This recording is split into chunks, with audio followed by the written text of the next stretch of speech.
Bonjour, c'est Dan Mouchia. Aujourd'hui dans Leadership Moment, je vais vous parler de l'effet Pygmalion dans les leaderships. Tu te poses la question, tu dis mais d'où vient l'effet Pygmalion et qu'est-ce que c'est que l'effet Pygmalion? T'inquiète pas, je vais t'expliquer. Reste sur cette vidéo, regarde-la jusqu'à la fin et tu comprendras ce que c'est que l'effet Pygmalion et ce que je vais expliquer dans l'effet Pygmalion. Alors, d'où vient l'effet Pygmalion? Déjà, dans l'histoire nous montre que dans la mythologie grecque, il y avait un jeune homme qui s'appelait Pygmalion. Ce jeune homme, c'était un jeune sculpteur, intelligent, doué et qui a sculpté une statue tellement belle. C'était la statue d'une femme.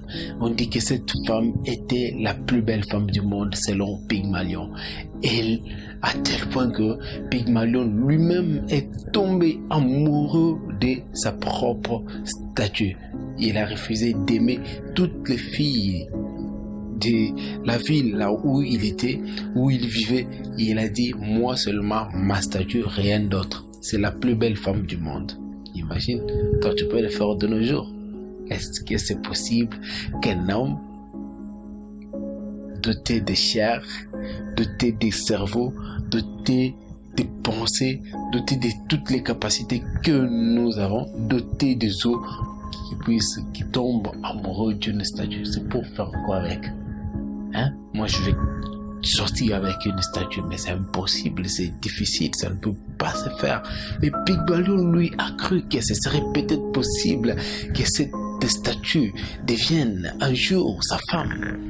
Jusqu'à tel point que la déesse, à cette époque-là de l'amour, la déesse Aphrodite, exauce le rêve, ce qui exauce les rêves de Pygmalion en donnant vie à cette statue.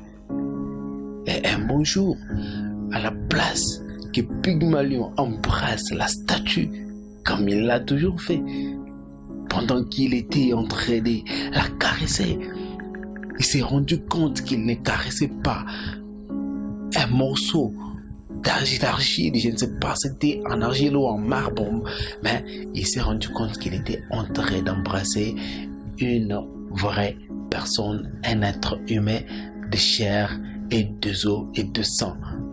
Alors, il était tellement content. Il a sursauté, il a dit merci à cette déesse. Ils se sont mariés avec cette femme, sa femme de rêve. Ils ont donné naissance à un enfant. Regardez où ça mène. Donc l'effet Pygmalion, c'est un effet d'influence. C'est que moi je pense que tu es, ou c'est que ta communauté, là où tu es, pense que tu es, c'est ce que tu vas devenir. Je ne sais pas ce que toi tu as comme perception de ta propre vie. Je ne sais pas ce que toi tu penses de toi-même. Mais tes performances à un moment donné vont dépendre de ce que nous pensons que tu es. Si je dis par exemple que je t'ai toujours vu intelligent, beau, intelligent, puissant, un homme qui ira de gloire en gloire, un homme doté de capacités, capable, un homme en même de repousser ses limites, un homme en même de concrétiser des grandes réalisations, de grandes choses. Alors, je te dis que tu le veuilles ou non, petit à petit, tes performances vont se développer à tel point que toi-même tu vas te rendre compte que effectivement ce que les gens pensaient que tu es, c'était vraiment réel. C'est ça l'effet Pygmalion. Donc chaque personne dans la vie a besoin de son Pygmalion. Donc c'est-à-dire quoi? Moi j'ai besoin de quelqu'un qui croit en moi. J'ai besoin de quelqu'un qui puisse me dire que j'irai de l'avant pour pouvoir être encouragé tout le temps. Et toi aussi tu devrais être aussi un Pygmalion de soit ta femme, soit de ton équipe que tu gères, soit de ton entreprise. Tu as tes coéquipiers, tu as tes collègues, tu as tes collaborateurs, tu as tes subalternes. Tu dois croire à eux, leur dire que peut-être à cause d'une petite erreur, qu'ils ne désespèrent pas à cause d'une petite erreur, mais ils avaient bien plus des atouts que ce qu'eux-mêmes pensent. Alors, si tu as déjà cette perception sur ta propre femme, tes enfants ou je ne sais pas, tes élèves ou tes subalternes, votre équipe finira par réussir et tous ensemble vous réussirez. Alors, déjà dans le 20e siècle, il y a eu également deux personnes, Jacobson et Rosenthal, qui ont testé cela sur un groupe des élèves dans une école. Ils sont allés voir les instituteurs de cette école, c'était les élèves du même niveau. Ils se sont dit non, voilà, nous allons faire un petit test sur ces élèves pour voir qui était les plus doués, qui étaient les plus intelligents. Ils ont fait les tests. À la place de remettre les résultats exacts à ces enseignants, mais ils ont préféré choisir au hasard dans les deux classes un groupe des élèves de 5 élèves, un échantillon, et dans une autre classe un autre échantillon. Le premier échantillon qu'ils ont présenté à l'enseignant, au premier enseignant, ils ont dit ce sont des élèves très doués, très intelligents, très capables de réaliser des résultats énormes en termes d'intelligence.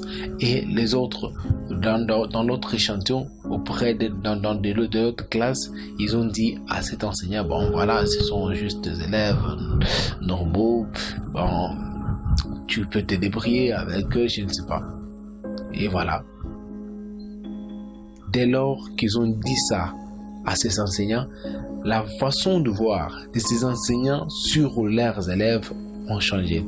Ils dispensaient la même matière, c'était le même niveau, mais le premier enseignant qui avait des élèves qui étaient considérés comme doués et fournissait beaucoup d'efforts pour pouvoir faire en sorte que ses élèves puissent comprendre la matière. Là où ils ne comprenaient pas, il faisait de tout son mieux pour que ses élèves puissent comprendre. Et de l'autre côté, bon, il disait, je donne quand même la matière, qu'ils comprennent ou non, mais je sais déjà de toutes les façons qu'ils ne sont pas intelligents, ils finiront pas par comprendre, ils donnaient juste des matières simples, basiques. Donc, c'est un peu ça.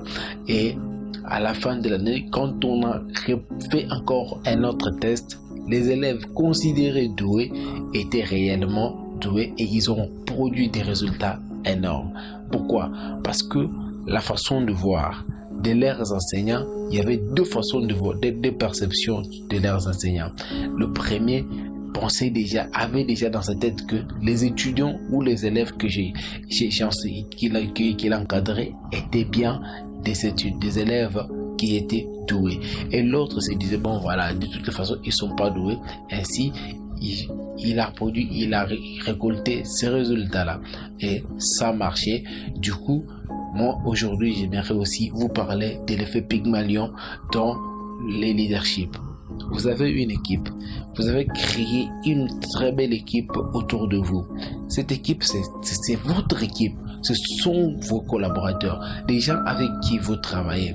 Ils attendent quelque chose de vous.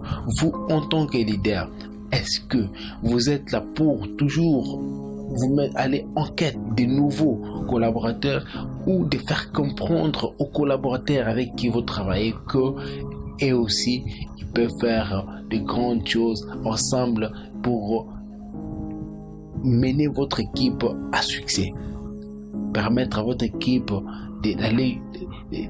d'accroître, de grandir et de réaliser des résultats énormes. Donc, ça, c'est quelque chose que vous devez comprendre. Alors, l'effet Pygmalion, on appelle ça également que c'est une prophétie auto-réalisatrice. Auto-réalisatrice, pourquoi? Parce que le leader lui-même déjà dans sa tête, il doit savoir une chose, que l'équipe que je gère, ce sont des êtres humains qui peuvent changer. Des êtres humains qui ont un cerveau, qui ont des yeux, qui ont des oreilles pour entendre et qui ont un nez pour sentir, et qui donc, c'est-à-dire dotés des 5 sens.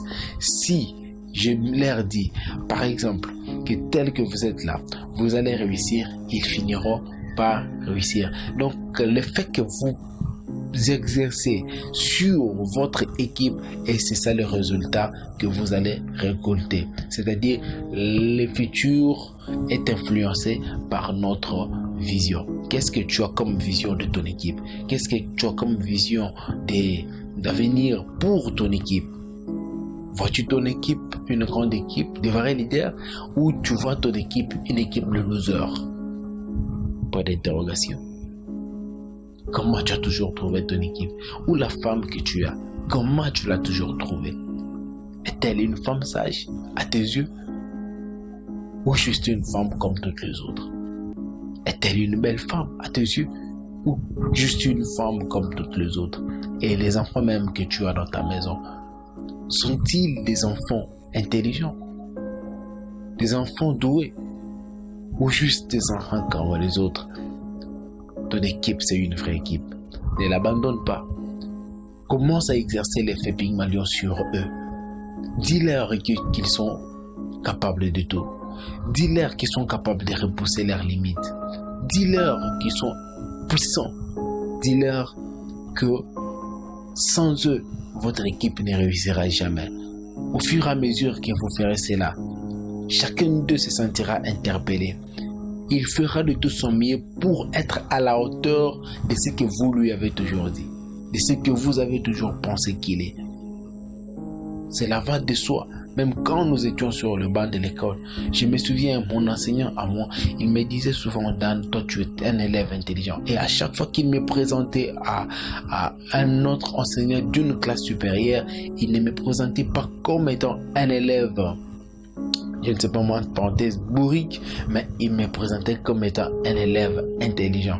Et cela a influé sur ma propre vie à tel point que jusqu'à ce que j'ai fini mes études primaires et secondaires, je n'avais jamais été deuxième de la classe, j'étais toujours premier. Pourquoi? Parce que il y avait des gens autour de moi, mes parents, mes frères, mes amis qui croyaient en moi, qui pensaient vraiment qui croyaient en fait que moi j'étais intelligent. Et cela m'a poussé à travailler. J'ai travaillé dur. Vraiment dur, à tel point que je ne reculais jamais devant un obstacle. Et c'est comme ça. Donc, si tu dis à quelqu'un que tu l'as toujours trouvé un homme très déterminé, et cet homme-là, toute sa vie, ils feront en sorte qu'il soit toujours déterminé. Si tu trouves que tu dis à une personne que tu l'as toujours trouvé un homme, un maillot faible, il est incapable de fournir des efforts, donc c'est comme ça. Ça va influer même sur son moral, ça va influer sur sa propre vie, à tel point que cet homme va commencer à dire, bon, de toute façon, quoi que je fasse, je ne réussirai jamais. Donc, appliquez l'effet Pygmalion. C'est un très bon effet qui marche. Essayez déjà sur votre équipe, vous verrez que ça marche parfaitement bien.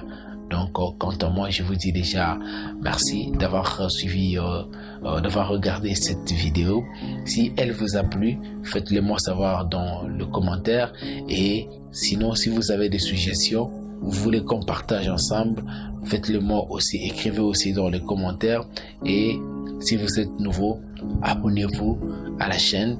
Ainsi, partagez aussi cette vidéo et activez la cloche des notifications pour être averti lors d'une prochaine publication d'une nouvelle vidéo. Donc si ça sera pas avec moi, ça sera avec un autre invité, parce que Leadership Moment n'est pas là seulement juste pour Dan, mais pour vous aider à grandir. C'est juste pour vous. Donc ne soyez pas étonnés de voir d'autres invités sur ce plateau. Merci beaucoup et on se dit à très bientôt.